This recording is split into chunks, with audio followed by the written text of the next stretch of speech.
you're the smart one, you're the funny one, or you're the mean one, or you're lazy. All these stories are in this who bag. And unconsciously we walk around just believing everything in that bag is supposed to be there. To me, the secret to finding happiness and success is taking that who bag out, dumping it out, taking a look at everything in there, and then putting back what makes sense to put in there, and then getting rid of what doesn't. Welcome back to Stories, Success, and Stuff. I'm very excited for today's guest today. Obviously, we have Jace here, the co-host, our amazing co-host, the co-host. We normally explore specific topics about success, but we're going to go straight to a source that we're really excited to have. Ladies and gentlemen, please welcome Wendy Irwin. Wendy, thank you. This is where the applause button would come in really helpful. The applause is in your heart. I'll say. This is applause right here. There it is. Yeah. So Wendy is an ICF professional certified coach and coach trainer focused on creating full tilt, unapologetic leadership with people who are ready to change the world with their talents, wisdom, and genius. She believes it is never about the quote, how or why, but it is the who that she focuses on. And so for the past 9 years, she's made it her mission to support those who are ready to take big, bold steps in their life, business, relationships, and financial successes, all while having a good time. Most importantly, we've actually indirectly had Wendy on the show. For those of you that have been watching the show for a very long time, we appreciate your support, but also for tuning into the mentor episodes. That's right. I told Jace in the previous episode, this is an honor to have you here because I feel like that mentorship episode was very emotional because we really dove down to the people that made us who we are today. So thank you for being such an incredible mentor to Jace. And thank you for being here. We're really excited to have you on the show. Oh, thank you. And it's so weird to hear my name and the word mentor in the same sentence. It's just bizarre, because I still feel like I'm 18 and it's just weird, Yeah, well, it's one of those things where we obviously take this show very seriously. We also take a lot of pride in the production and the content and the brainstorming, everything that we put into this. But as you know, like when you care so much about a craft or you have a really exciting story to tell, you're going to do whatever it takes to get there. So kind of segueing into like, how have you been able to really define success for the folks that you've worked with? Like what stories have you heard of success in the years of coaching that you've been doing? Well, it's interesting. That question is interesting because I think it's changed a little bit. But I tell you, from when the first conversation I have with people that are like, I can't do this anymore, or, I've done all the things, I got promoted to general manager, like I'm SVP and this isn't it, right? And to see them start shifting their whole paradigm and start creating and crafting this life that they want, that brings them joy and happiness and success and, financial success, and doing it on their terms, that I think that's, to me, that's who I really love working with. And that can be people who own businesses, that can be stay-at-home moms, that could be basically, it's like, here's all the playbook I've had up to now and it's not working, right? And so I want a new version that's all mine. And it just lights me up inside. Not to sound silly, but it does. No, that's very fair to say. And what I'm hearing is success for you, and it seems like for those who seek you out, really has to come with creating their own version. There's a component of it being very personal in order for it to be fulfilling. I think that's true honestly, I think it's true for everyone. And if they think that it's not true, then they're probably just kidding themselves. And I always say it works until it doesn't. Mm-hmm. That's what I usually say. So yeah, for me, it's watching people have success and getting to use my skills and my gifts in helping them and partnering them to do that. It sounds really simple, but that's what I do. And that's what I really enjoy. So Wendy, we heard a lot about how you've influenced Jace in mentorship and how you've kind of crafted the message. One of the stories I specifically remember was she always wanted to be around you. Like she always wanted to be right in your circle. That makes me sound so creepy. No, I just happen to be around her. No. What I mean by that is like the leadership of osmosis, right? Like surrounding yourself around successful people. That's how you become successful yourself. Absolutely. And so I have to ask, like, who were your mentors as you were guiding yourself through this new journey, being a former creative, et cetera? Like, who are your mentors as you've been building your career over the years? Well, I had a couple when I was doing a creative business. I had a group of women here in Austin called the Austin Craft Mafia, and if you ever want to delve back into history, that's what they called themselves. And it was like I think 7 women, and they were all much younger than me, but they had crafty businesses, and they were sassy, and they knew how to do the technology piece, which back in like 2004 was not something everybody knew how to do. So I really learned a lot from them on how to self-promote, how to have fun, how to be quirky, and be a profitable creative, which some people probably know. Like the whole starving artist moniker is very prevalent, and they knew what they were doing. And so that was kind of like the first bit. When I got into coaching, basically a lot of the trainers that I worked with and some people that in the program that I teach now are just so incredible. I mean, people who just light up a screen talking about what they love to do. And to me, that electricity and that energy and that verve behind it is what encouraged me to know that sometimes it's not about just a product. It's about how you show up. And sometimes you're the product, right? You might be the product, and it has very little to do with it. I always say, I don't care what they're doing, I want it. I don't care what they're selling, I want it. So I think there's that. And some people could call it the riz or charisma, but I think that you get charisma by being authentically you. Yeah. To be authentic, I will admit that I just learned what that phrase means.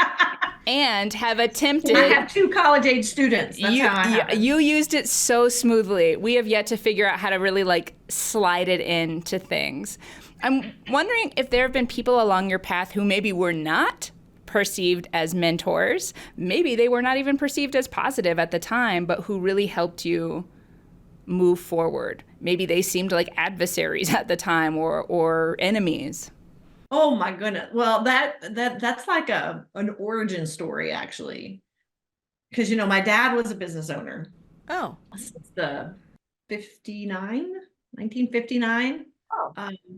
And he was amazing. He was an incredible artisan, a beautiful craft, but he had this much business savvy. We ate and were housed and fed in spite of his business acumen. But honestly, by watching him and I don't want to say mistakes. I mean, he was doing what he could do, right? But by watching him, I realized all the other ways you could do business. And I say that politely. All the other that was very tactful ways that you could do business. And what's funny is my dad's 83 and he still works part-time. Oh, wow. What type of business is it? So it's a crafting. He's in the crafts in the creatives. He's an antique automotive restorer. So he does cars. He does anything from the seats to rebuilding parts, and he's just such an amazing craftsman. And he works really, really hard. And he's the type of person back in 300 years ago, he would have a sponsor, and people would just hire him to show up and do things as opposed to running a business. Yeah, he's incredible. So I always like this phrase, especially with other entrepreneurs that I run into. I always love the phrase working on the business versus in the business. It's very fascinating to me as for you as a coach, you're really the conduit for a business owner to work on the business, but your dad is in the business. How did you make that transition, especially with you formerly being a creative, right? How did you make that transition? And was that a difficult transition for you to make as an entrepreneur? From working in the business to on the business? Uh-huh. Not for me. And I think part of it is just the way my brain thinks. I'm very system oriented. You know, I mean, like that's just me. Like I think I'm one of those weird hybrids between engineer and creative. And so I have a lot of, yeah, I have a lot of engineering structure system background. Like I could coordinate just about anything by myself. Um, but I also have the creative piece of it. So part of I think when I started creating my own business and shifting from one business to the other, it was more about what does this business need? Right. I think that as opposed to everybody says you have to do this, you have to do this, and you have to do this. And I was like, well, what does this business need? And so you kind of work from there. And I think for me, it's because I was solo, it makes it a lot easier, right? I'm not pivoting an entire business like you might do. Yeah. And how you do one thing is how you do everything. So if you keep it simple and you really, really take into account about what a business actually needs as opposed to what it should have, you'd be surprised how easy it is to work on your business. That's really good advice. That is good advice. So when People should pay you for this. Yeah, exactly. My thought too. So whenever people work with you and they say, we always love the stories of success, right? That's the premise of the show. And so when you're working with folks and you've seen some clients, what is the problem that you solved for them, or what challenge did you help them overcome, and what you talked about joy, and I'll put a pin in that one particularly, but when somebody says, I think I'm done working with you, and it's a successful transition out, why was it successful? Like, why do you think they're going to be a successful business owner with what you've given them as a gift of coaching? I think in some ways the key is clarity. Like they have a really clear idea of what they want. And then honestly, confidence. That's a huge piece because it doesn't matter how clear you are. If you're too afraid to take the steps, then nothing's going to come of it. And I really want to come up with another C, but I'm not sure. But I think having habits. So, having clarity, feeling confident, and having habits that they feel comfortable to rely on to build their business and be consistent is really helpful. And it's really kind of that simple. Yeah. I'm going to add another one in that maybe not everybody feels they need. I know none of us should need it, but permission. One of the things that I really gained working with you was I felt I had permission, and that I got to a place where I could give myself permission to step outside of the mold, outside of the prescribed life, and actually start going towards what felt authentic and true for me, even though society and people around me were like, nope, that's crazy, bonkers, bananas. Don't do that. You got to just stick with what works, and you got to work hard and put your nose down, and all these really outdated notions of where success comes from. And more power to you if that's where yours is coming from, of course. But it wasn't working for me, and I was really unhappy. And working with you and gaining that clarity, getting some actual systems and tools that I could work with, confidence for sure, but then just having permission that it doesn't have to come one way. Happiness and success do not have to come from one path, and it can't, because the path laid out for me wasn't my own, and it was never going to lead me to be happy. Isn't it always great to have a testimonial in the room? Well, and there's the accountability piece with that too. Even as a friend, when I see you living your life in bold ways and ways that are so authentic to who you are, I'm like, oh yeah, it actually can be successful. I've stayed in its nice house, right? Like literally, that's not a metaphor. Like there is financial success that can come from taking your own path. Yeah. And that accountability piece is important for me as well. Well, and I have to ask, like, when have you ever had that moment in your life, especially as a coach, but like self-reflection, have you ever had that moment where you're like, I made it? What was that moment for you? And when was it? Where were you? I don't think I've ever had that point. I don't think I've ever had that moment, only because I don't even know what that really means, I think. I think for me, like what if I were to think for myself, I made it, like in terms of my own terms. The fact that I teach about something that I'm super passionate about, is it really important to me, and I always joke about the people that hire me. I was like, they have no clue who they've hired, like suckers, like Fox they in the hen really house think all that the I'm way. like this professional person who's gonna, mind my manners and follow all the rules. And I was like, they're gonna find out. Like that's my imposter syndrome, is I am a loose cannon, and whoever hired me is gonna figure out I'm an HR nightmare. But for me, I was like, that's why some of us hired you. So well, exactly. And I mean, we talk about our stories. Sometimes it's like I'm always in the principal's office in my head, right? I've always done something wrong and going to the principal's office. And so but for me, feeling like I've made it is more about loving my life and having that life take care of me. And that's huge. Huge. That echoed in multiple different ways. Yeah. That totally echoed. Can I ask? Oh, one? yeah. You might not have a like I've made it moment, but did you have a come to Jesus moment of your own where you recognized the life you were living wasn't working, or that there were very real consequences to not living authentically? There was a lot. There's a couple that come to mind. And I feel like, and I know I mentioned this to Jace one time. We go way back, but my first one was I had just had my second child, and I think I would have been 36, I think, at the time, and I had my annual mammogram, and I got a call from my doctor and said, you have breast cancer, and that in itself, most people are like, oh, you poor thing. Well, my response to that, this isn't a really good time. Do we have to deal with this now? Like I have 2 kids, one in diaper, and she was like, Wendy, yeah, we need to take care of this now. So there was a couple of things that came from that moment. One is I had this knowing that my body was in the effect of all the stress I had been under and the toxicity I had been under up until that time. And so I decided this is no longer the way I want to live my life. I want to live it more conscious, and I want to live it more aware, and I want to live it healthy. I don't want to have a lot of stress. And so that was that first pivot for me. And that's when I started pursuing, I left the bag, the bag business kind of started doing its own thing. And then I started going into coaching and consciousness work and all that kind of stuff. So that was the beginning of the beginning. Speaking of bags, there's a concept I've heard you talk about, which is the who bag. Can you explain the who bag?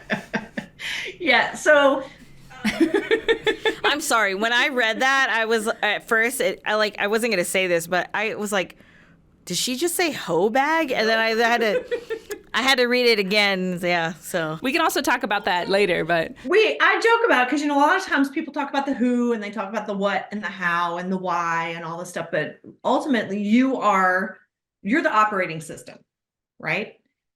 And so whatever you put in that operating system, which is I call your who bag, is going to dictate how everything operates.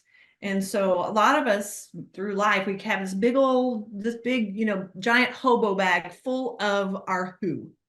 And some of it we've put there, some of our parents put there, some students, strangers, boyfriends, girlfriends, they put things in there like you're the smart one, you're the funny one, or you're the mean one, or you're lazy. All these stories are in this who bag.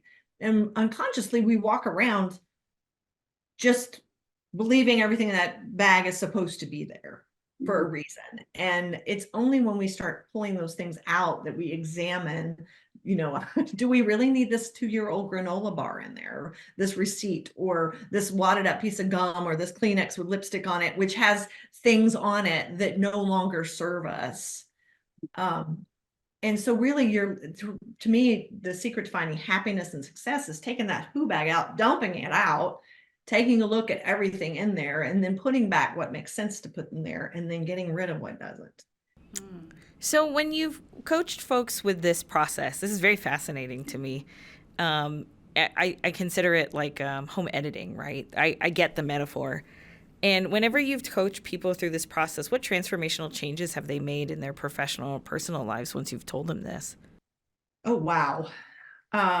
Well, part of the things that when we are talking about these things is usually there's usually one or two what I call central messages that kind of play in the background all the time.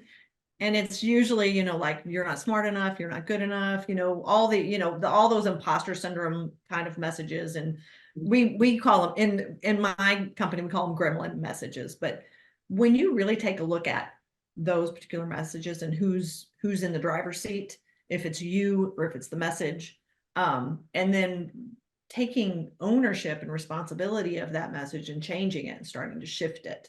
A lot of people kind of pigeonhole themselves. And I came from 3 sisters, and the oldest one was super creative and artistic. The second one was the pretty one, and I was the smart one.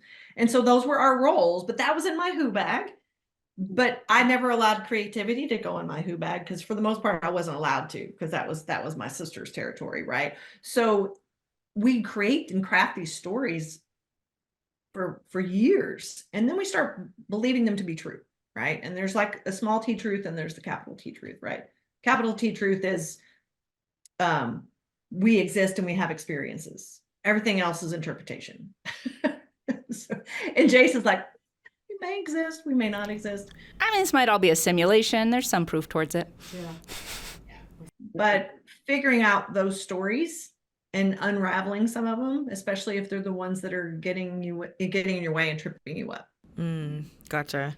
How important is fun in all of this? And I'll say it because I used to be the like serious one, and now I'm known as like the fun one. Like when people need fun ideas, they come to me. And so I like that in my who bag. I did not like being the overworked serious one, but I will claim the fun one in my who bag. But what importance does fun play for all the things you're talking about? It's everything. And it's what's fun for you, right? So I'm like a huge nerd. So learning and doing puzzles, things like that are fun for me. Now, that may be a headache for someone else, but I found when you're doing what you love, it's usually fun for you. And so anytime people are trying to tackle something that they feel is a little overwhelming or that they're hesitant or a little afraid, I'm like, well, what would make it fun? And it takes the pressure off. And I think in some ways it takes like a filter off too. So then they can start looking at opportunities and options on how to do things. And, but to me, fun is, that's what fills your body with endorphins and all the good juice. So why wouldn't you do more things with fun? I think stress is overrated. I agree. What about the things that have to be done? Like I have to do all of these things in my business, but that they're not fun. Like finances and everything along. Just kidding. Anyways, yeah. How do you coach somebody? Like for example, I'll use myself as a potential person you work with. I get debilitated when it comes to working on something that requires not so much a deadline, but more of it's got a heavy weight on the people around me, but it personally affects me more so than the people around me. And if I don't get it done or I procrastinate on it, I freeze. So how do you navigate somebody that doesn't want to do something, but at the same time they're like, they understand that pressure of like, it has to be done right now? Well, a couple things. You can just push right through it, bite the bullet and go. But I find that it's not sustainable. Mm-hmm. So ultimately what you've got to do is you've got to figure out, okay, what's the thought that's going through your head when you go to step into doing that thing? Mm-hmm. And I guarantee you it's a thought that's coming from that you're not smart enough, you're not good enough, or I have to do this. So we always talk about turning the have tos into the want tos or get tos. And so you can, it could be something as basic as how could I shift this where I get to do it? Like what thought would help me shift this? Now that's oversimplifying it because that could be an entire coaching session of what goes on. But ultimately you got to figure out what's getting in the way. Because you are a successful, intelligent, highly skilled woman. That's not a general statement. That's about you specifically, lady. I was like, I'm supposed to write this down. No, I'm just kidding. No, I get that. Put it in there. Yeah, put it in your who bag. Yeah, put it in your who bag. Well, it's funny. I was like, well, what's in my who bag? Like, I'm thinking about it, and like, you're totally right. And the creativity behind the metaphor to begin with, you know, like you said, like, these people don't know what they just hired. I'm like, no, now I get it. Like, you're sometimes it's just, you're communicating in a way that really resonates with people, and it really helps them illustrate success. But, you know, to crazy enough, we're actually starting to get towards the end of our conversation, but I want to end on a really strong note. You know, when you look at the things that you've accomplished with your 2 kids and the successful business, transitioning another one, you know, working with your dad or indirectly with your dad for so long, you know, at the end of the day, how will you know when you've lived that successful life? Or what if that one I made it moment comes in and crosses your, like, how will you know? Or what does that look like for you? Well, I feel like I don't really feel like my life is like a destination. I mean, it's that really silly, you know, it's a journey, right? I feel like when you're present and grateful and joyful and living authentically in each moment, the end is just the end. It's not like a destination. It's not the gold medal at the end. I mean, that's like saying your life could suck and then all of a sudden you win $1 million and die and you would be successful. Like, that doesn't make any sense. Yeah. So to me, I think I just go back to the, you know, having a really loving my life and having it take care of me. And to me, that's success. It really is success. And, you know, having people come and spit on my grave also sounds kind of cool too, because that means I made some impact, whether it be positive. Yes, I agree. I agree 100%. I would like dancing on and spitting on my grave, for sure. I don't know about that. I'll think about that. I do Good art provokes strong emotions. Yeah, 100%. And I hope I live like that. Wendy, is there something that you think there's like a key takeaway that you'd like to make sure our audience, really phenomenal audience of supporters of the organization, but mostly supporters of people being successful? Is there anything else that we might have missed that you're like, hey, I really wanted to make sure that somebody hears this message?